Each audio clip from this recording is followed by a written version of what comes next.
네, 오늘 성경 말씀은 신약의 말씀 보도록 하겠습니다. 신약 성경 요한복음 5장 1절에서 15절까지의 말씀을 보도록 하겠습니다. 요한복음 5장 1절에서 15절까지의 말씀, 좀 길지만 짧은 말씀이 계속 되어 있기 때문에 우리 한 절씩 돌아가면서 같이 한번 읽어보도록 할 텐데요. 제가 먼저 1절 말씀 읽어가도록 하겠습니다. 그 후에 유대인의 명절이 되어 예수께서 예루살렘에 올라가시니라. 예루살렘에 있는 양문에 히브리 말로 베데스다라는 곳이 있는데 거기 생각하듯이 있고 그 안에 많은 병자, 맹인, 다리 저는 사람, 혈기 마른 사람들이 누워 물의 움직임을 기다리니 이는 천사가 가끔 못에 내려와 물을 움직이게 하는데 움직인 후에 먼저 들어가는 자는 어떤 병에 걸렸든지 낫게 되리라.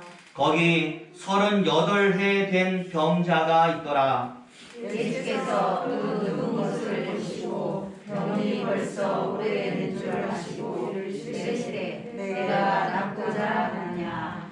병자가 대답하되 주여 물이 움직일 때에 나를 못에 넣어주는 사람이 없어 내가 가는 동안에 다른 사람이 먼저 내려가나이다. 예수께서 이르시되 일어나 내 자리를 들고 걸어가라 하시니 그 사람이 곧 나아서 자리를 들고 걸어가니라. 이날은 안식일이니 유대인들이 병을 나은 사람에게 이르되 안식일인데 내가 자리를 들고 가는 것이 옳지 아니니라. 대답하되 나를 낫게 한 그가 자리를 들고 걸어가라 하더라 하니 그들이 묻되 너에게 자리를 들고 걸어가라 한 사람이 있느냐 하되 고침을 받은 사람은 그가 누구인지 알지 못하니 이는 거기 사람이 많으므로 예수께서 이미 피하셨음이라. 그 후에 예수께서 성전에서 그 사람을 만나 이르시되 보라 내가 나았으니 더 심한 것이 생기지 않게 다시는 죄를 범하지 말라 하시니 우리 15절 말씀은 같이 있습니다. 그 사람이 유대인에게 가서 자기를 고치리는 예수라 하니라. 아멘. 네, 오늘은 6월 첫 번째 주일입니다. 우리 옆사람 같이 한번 이렇게 인사할 텐데요. 사랑합니다. 축복합니다. 행복하시기 바랍니다. 같이 한번 인사합니다. 사랑합니다. 축복합니다. 행복하시기 바랍니다. 우리 저와 여러분들이 행복하시기를 바랍니다. 더불어서 우리 모든 성도님들도 어디 있든지 간에 예수님을 잃지 않고 예수님과 함께 기쁨을 누리시기를 예수 이름으로 축원을 드립니다. 네, 어느 아동 심리학자에게 한 아이를 데리고 부모님들이 상담을 하러 왔습니다. 아이의 몸이 상당히 마르고 작았거든요. 병원에서 진단하기를 육체적으로는 아무런 문제가 없다라는 진단을 받았기 때문에 혹시나 심리적인 문제가 아닐까 싶어서 상담을 받으러 온 것입니다. 상담 결과 일상생활이나 여러 심리적인 부분에는 문제가 없었고요. 식사 습관에서 문제가 발생한 겁니다. 도통 밥을 먹지 않는 것이죠. 밥을 먹을 때마다 부모가 수저를 들고 따라다니면서 겨우 몇 숟가락 먹이는 것이 아이의 식사였다고 합니다. 여러분 이런 경우 많이 봤잖아요. 아이는 안 먹고 엄마는 수저를 들고 쫓아가는 모습 우리 TV에서도 많이 봤고요. 저 역시도 우리 아이들에게 그런 식으로 밥을 먹인 적이 굉장히 많이 있었습니다. 오늘 상담받는 가족도 마찬가지라는 것이. 그래서 상담사가 해결 방안을 찾기 위해서 가족들의 식사 모습에 대해서 묻는 겁니다. 혹시 아버님은 식사 시간에 무엇을 하십니까? 아버지가 말하죠. 저야 신문 읽는 것을 너무나 좋아하니까 평소에 직장을 다니느라고 시간이 없어서 못 보니까 식사 시간에 짬이 났을 때 신문을 먼저 보는 적이 많아서 나중에 따로 밥을 차려 먹는 경우가 많이 있습니다. 어머니에게도 똑같이 질문을 했어요. 그럼 어머니는 어떻습니까? 어머니가 말하죠. 저야 아까도 말했듯이 애 밥 먹이느라고 쫓아다니느라고 밥 제대로 먹어본 적이 별로 없어요 라고 얘기를 다 듣고요. 이 상담사가 해결 방안을 제시하는데 이렇게 말합니다. 오늘부터 당장 이거 하나만 실천하십시오. 아이가 밥을 먹든 안 먹든 어머님과 아버님은 상관하지 마시고 항상 아이와 함께 식탁에 앉아서 식사를 하십시오. 먹으라고 얘기도 하지 말고 아이 앞에서 가장 맛있게 아이 보란 듯이 그렇게 밥을 드십시오라고 그렇게 말씀을 하는 거예요. 이것을 실천했더니요, 그날 이후에 참 신기하죠. 아이가요, 자기도 엄마 나도 고기 줘, 나도 밥 줘, 나도 이것 줘 라고 하더니 가만히 앉아서 밥을 먹게 되었다라고 그렇게 이야기를 하는 겁니다. 여러분 그렇습니다. 무엇이든지 문제가 생기면 함께 할 때 그 문제가 풀리는 경우가 굉장히 많습니다. 특히 아이를 기르는 데 있어서 함께와 같이라는 단어가 정답일 경우가 여러분 얼마나 많이 있습니까? 마찬가지입니다. 저는 신앙의 법칙도 함께와 같이가 정답이라고 생각을 합니다. 예를 들어서요, 우리 예수님께서 이 땅에 오신 목적이 무엇입니까? 라고 말할 때 저는 얘기하죠. 함께하기 위해서. 당신의 백성, 당신의 사람들과 함께 살기 위해서 예수는 이 땅에 오셨습니다. 그래서 함께하는 것을 방해하는 그 모든 죄의 문제를 예수님께서 먼저 해결하신 것이고, 이 땅에서의 모든 사역을 다 마치고 하나님 우편에 올라가셨을 때에도 홀로 남게 될 우리를 걱정하셔서 당신의 영 성령 하나님을 보내신 것 아니겠습니까? 보내실 때 말씀했잖아요. 너희는 혼자가 아니다. 내가 너희와 항상 함께 있을 것이다 라고 분명히 말씀을 하셨습니다. 그러니 예수님의 모든 사역은 그렇기 때문에 당신이 아끼시는 사람을 향하여 집중적으로 펼쳐졌던 것입니다. 그들을 만나서 치료하셨고 그들을 일으키셨고 그들을 세워주는 것이 바로 예수님의 사역이었습니다. 여러분 오늘 본문도 마찬가지입니다. 사람을 향하신 예수님의 사역, 그 중에서도 치료의 사역 중에 하나가 나오고 있는데요. 베데스다 연못가에 38년 된 병자를 예수님께서 고쳐주셨다라고 말씀을 해요. 요한복음에는요 7가지 기적이 나와 있습니다. 다시 말하면 예수님께서 베푸신 치료의 기적이 7가지가 나와 있는데 그 중에 하나가 오늘 본문에 나와 있는 이 사건이고, 이 사건을 오늘 본문에 나오잖아요. 언제 했어요? 안식일 날에 하셨다라고 해서 왜 안식일 날 사람을 고치셨습니까? 고친 사람에게는, 또 고쳐진 사람에게는 네가 안식일인데 왜 마음대로 자리에서 일어나 걸어가느냐라고 말하면서 안식일 논쟁을 만들어낸 사건이 바로 오늘 본문의 사건이 되는 것입니다. 그리고 더 나아 말씀을 드리자면 이 사건 때문에 유대인들이 예수님을 죽이려고 본격적으로 마음먹게 되었다라고 성경은 증언하고 있습니다. 왜냐하면 많은 사람들이 예수님에게 모여들고 인기가 많아지니까 예수님을 죽이려 했던 거예요. 이제 여러분 오늘 본문의 사건을 좀 더 자세히 알아보면 오늘 이 치유의 기적은요 성경에 나오는 다른 기적과는 상당히 다른 특이한 부분들이 보여지고 있어요. 그런데 그 보여지는 특이한 부분이 저에게는 상당히 많은 은혜가 되었습니다. 부디 저와 여러분에게도 많은 은혜가 되기를 원하여 제가 소개를 드리는데 오늘 본문에 보시면 첫 번째 특징은요 치유 대상에 대한 특징이 나와 있습니다. 다시 말하면 예수님이 기적을 베푸신 당사자가 좀 다르다라는 것. 어떻게 다르냐? 예를 들어서 여러분 지금까지 예수님의 기적을 맛본 사람들은요 죄다 활동하는 사람들이었어요. 앞에 나와 있는 물로 포도주를 만드는 기적, 신하의 아들을 살린 기적, 다 적극적으로 움직이는 사람들이었습니다. 일하는 사람들이었습니다. 그러다 보니 죄다 누구를 찾아와요? 예수님을 직접 찾아와서 부탁을 하는 거예요. 문제를 해결하라는 열심히 그들 안에서 보였고 그것을 행동으로 실천을 했습니다. 직접 자기 발로 예수님께 나가서 부탁하는 겁니다. 그러니 누구를 만나요? 예수님을 만나게 되었어요. 심지어 여러분, 사람들과 어울릴 수 없다라고 하는 정리된 문둥병자들도 누구를 찾아와요? 예수님께 직접 찾아와서 나음을 입지 않습니까? 나와서 주여라고 그렇게 외쳤던 것. 그런데 여러분을 본문의 베데스다 연못가에 38년 된 병자 보셨잖아요. 읽었잖아요. 여러분, 움직이는 모습이 보입니까? 전혀 보이지 않아요. 아니, 움직일 수가 없어요. 오랫동안 병든 중풍병자인데 어떻게 움직일 수가 있겠습니까?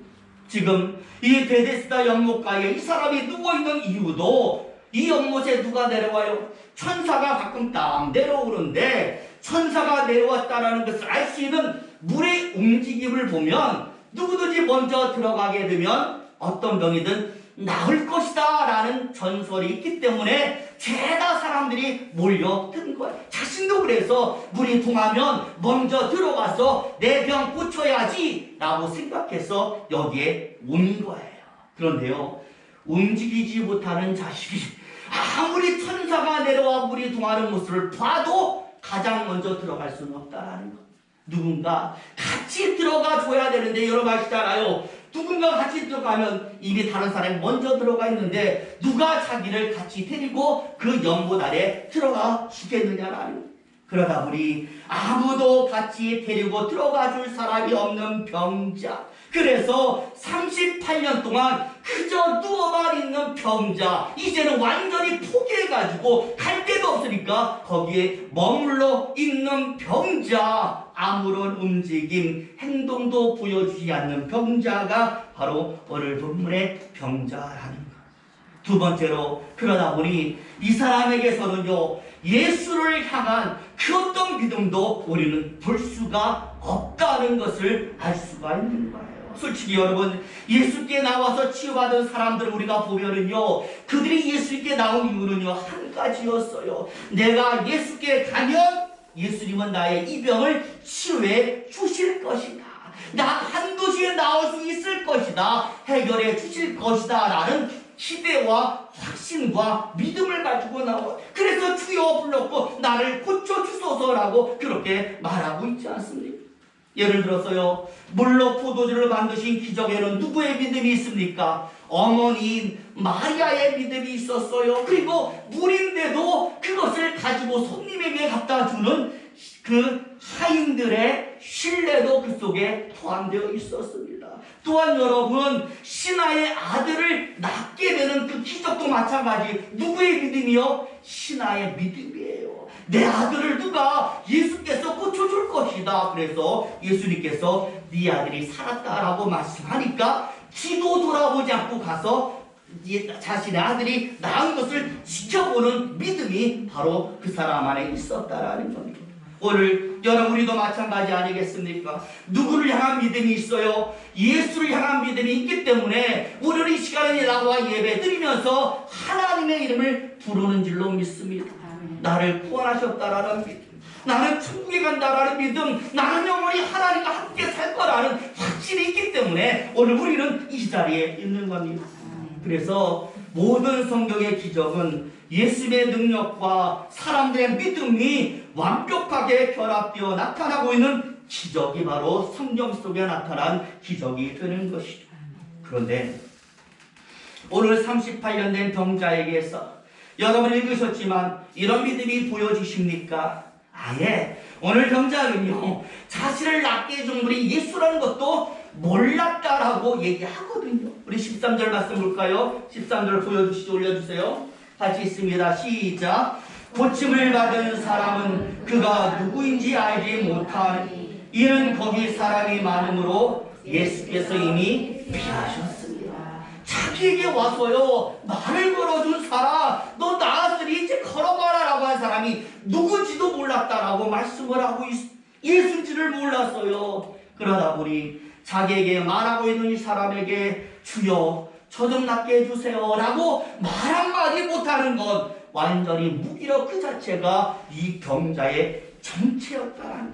오늘 본문은 바로 이런 사람에게도 예수님께서 먼저 다가가서 접근하셨다라고 말씀을 하는 거예요. 믿음이 있는 사람만 구하라 라고 하신 게 아니라 믿음이 없어도 찾아가서 그가 믿음을 가지도록 만들어 주시는 것이 바로 예수님이라고 말씀을 하는 거예요. 원하기 전에 먼저 그 마음을 알아요. 38년 됐으니 얼마나 마음이 강하겠어요. 낫고자 하는 마음이. 그래서 그 마음을 알고 자리를 들고 걸어가라 치유의 선언을 하셨다는, 다 아시고 치료해 주셨습니다. 바로 예수님의 이런 원매쇼를 통해서 오늘 예수님은 우리에게 내가 누군지, 예수님이 어떤 사람인지를 확실하게 세상에 보여주신 것입니다. 오늘 보여주는 예수님 모습, 여러분 어떤 모습일까요? 찾아오시는 하나님의 모습이죠. 부르시는 하나님의 모습이죠. 다 알고 계시는 하나님의 모습이죠. 그래서 감싸고 안아서 세워주시는 하나님의 모습인 줄로 믿습니다. 나는 이 땅의 모든 죄인들을 먼저 찾아가서 그 문제를 해결해주는 찾아오는 하나님이다. 나는 너무나도 나의 백성을 사랑하기 때문에 그들이 오기 전에 먼저 가서 그들의 이름을 불러주고 있다라고 말씀을 하고 있고, 다 알고 있기 때문에 얼마나 아픈지 뭐가 필요한지 다 알고 있기 때문에 그것을 알기 전에 먼저 치료해주는 하나님이다라고 말씀을 하시는 거예요. 여러분 신약성경에 보면 사랑하는 나사로가 다 죽게 되었어요. 그런데 주변에 많은 사람들이 예수님 가면 죽어요 라고 말렸어요. 그러나 예수님은 그 나사로를 찾아가서 일어나라 라고 말씀을 하셨습니다. 또한 여러분 사마리아 땅에는요 유대인을 저주하는 사람이 많이 있습니다. 유대인은 예수님이 그 땅에 들어가면 어떤 일이 있을지를 몰라요. 그러나 예수님은 직접 찾아가셔서 사마리아 우물가에서 한 여인을 만나서 그를 치유해 주지 않습니까? 또한 여러분 아브라함을 택할 때도요 아브라함이 하나님을 알았습니까? 몰랐어요. 하나님을 알지 못하는 아브라함, 하나님을 먼저 찾아가서 아브라함아 라고 부르면서 자신의 백성으로 삼아주셨다라는 겁니다. 하나님은 누군지도 모르는 사람, 바로 그 사람에게 찾아가서 그 아픔을 아시고 나을 것이다 라고 이야기하면서 하나님은 우리에게 다가오고 있다. 그러니 좋아요, 우리도 이런 하나님에 대하여 가르침을 주고 그분을 만나고자 하는 열망이 있다라면 나가서 하나님 내 문제 좀 해결해 주세요라고 외칠 수가 있다라면 우리 예수님 우리 삶에 오실 줄로 믿습니다. 아멘. 그래서 우리의 모든 문제를 해결해 주실 줄로 믿습니다. 아멘. 제가요 지금 굉장히 감정이 좀 격해졌는데 언젠가 어떤 목사님 설교 속에서 이런 예화를 하나 들었어요. 어떤 예화냐면 시골에서 사역하시는 어떤 목사님이 한 분이 계셨는데 담임하시던 그 교회에 장로님이 딱 두 분이 계셨어요. 그런데 한 분은 참 신실하신데 한 분이 항상 불평이 가득 차 있었어요. 특히 성경을 보면은요 아담과 하와가 범죄해서 세상에 이 땅에 범죄가 들어왔다라고 기록되어 있잖아요. 그러니까 누구에게? 인류의 조상인 아담과 하와에게 날마다 불평하는 거예요. 아니 그 할아버지 할머니는 좀 하나님 앞에서 잘 좀 하시지 왜 그 잘난 선악과 따먹어서 우리도 다 죄리로 고생받게 하는지 몰라. 만약에 아담 할아버지, 아담 할머니가 선악과만 안 따먹었다면 나도 어디에 살아요? 지금쯤 에덴 동산에서 잘 살고 있을 텐데 라고 하면서 불평을 하는 거예요. 목사님이요 아무리 설명해도 소용없어요. 그게 아닙니다. 사람은 원래 약합니다. 별 얘기 다 해도 아무런 소용이 없는 거예요. 그러다가 어느 날 이 목사님이 꾀를 내서요 이 불평하는 장로님을 집으로 저녁 식대를 초대했어요. 그리고는 식사 시간에 딱 맞춰서 전화가 오도록 딱 짰어요. 그러니까 이제 식사 딱 먹을 때 되니까 전화가 딱 왔잖아요. 얼마나 맛있는 음식이 많이 있는지 장로님에게 얘기하는 장로님, 지금 전화가 와서 제가 한 5분에서 10분쯤 나가야 되니까 여기 차려놓은 음식 맛있어요. 먼저 먹고 계세요. 라고 얘기를 했고요. 뭐라고 말하냐? 그런데 지금 여기 가운데 있는 거 뚜껑 덮어놓은 거 보이시죠? 이 뚜껑 덮어놓은 거 이것만큼은요 손대지 마세요. 그 뚜껑 열으면 큰일 납니다. 절대 그것만 맺고 다 먹으세요 라고 하고 나간 거예요. 이 목사님이 나가고 딱 보니까요 참 이상하죠. 목사님이 말 안 할 때는 몰랐는데 목사님이 딱 말하고 나니까 괜히 뚜껑 닫힌 이 냄비가 자꾸만 눈에 가고 신경 쓰이고 궁금해 죽겠는 거예요. 그래가지고 야 목사님도 나가고 없으니까 내가 한번 딱 뚜껑 열어서 뭔지 확인한다고 목사님이 알겠냐 생각해가지고 목사님이 나가자마자 뭐예요? 딱 뚜껑을 열어봤어요. 웬걸 이 뚜껑을 열었더니요 그 안에 뭐가 있냐? 새 한 마리, 작은 새 한 마리가 딱 앉아있더니 뚜껑이 열리자마자 푸드덕 날아가지고 열린 창문 틈을 통해서 확 날아가는 거예요. 참 딱 알맞게 그때 누가 들어와요? 목사님이 딱 들어오니 그 장로님을 보면서 이렇게 말씀을 하셨대요. 장로님도 결국 아담의 후손이시네요 라고 말씀을 하신 거예요. 그러면서 이렇게 이야기하죠. 사람의 호기심이라는 것이 바로 이렇습니다. 그래서 우리는 그 누구도 탓할 수가 없는 것입니다. 그렇기 때문에 참 약하고 악한 우리를 고치시고 이기시고 극복하시고 우리를 구원하신 예수의 능력이 그래서 놀라운 것입니다라고 말씀을 하셨다는 여러분 그렇습니다. 우리는요 오늘 본문에 38년 된 병자와 다를 것이 없습니다. 정도의 차이만 있을 뿐 다 주인이었습니다. 연약함을 안고 있습니다. 누군가 돕지 않으면 일어섰어는 소자가 바로 꼴입니다. 다들 문제가 있으면 어쩔 줄 몰라 하잖아요. 조금이라도 몸에 이상 생기면 다 약해지지 않습니까? 바로 이런 우리에게 오늘 예수님은 다가오신 것이고 오늘 병자처럼 내 이름 불러주신 것이고 내 모든 아픔을 짊어주신 것이고 내 약함 변화시킨 것이고 그래서 내가 지금 살 수 있도록 만들어준 거예요. 오늘 낫고자 하는 병자의 마음을 아시고 치료해주신 그 예수님께서 오늘의 우리도 모든 것 치료해 주실 줄로 믿습니다. 그러니 여러분 우리가 어찌 이런 예수님이 없이 이 세상을 살 수 있겠습니까? 우리에게는 예수님이 영원히 찬양할 이름이 되는 것이고 고백해야 할 이름이 되는 것이고 감사하며 헌신하며 붙들어야 하는 나의 주가 되시는 줄로 믿습니다. 오늘 예수님 말씀에 다 알고 있다라고 말씀하셔요. 여러분들 알고 있는 예수님이 나의 예수님임을 감사를 드시고요. 그 예수님께 직접 알고 계셔도 여러분의 문제를 아시길 바랍니다. 꿈을 아시길 원합니다. 정말 해결받기 원하는 것을 아셔서 해결을 받으시고 기쁨과 권세 속에서 부디 풍성한 삶 사시기를 예수의 이름으로 축원을 드립니다. 기도하겠습니다.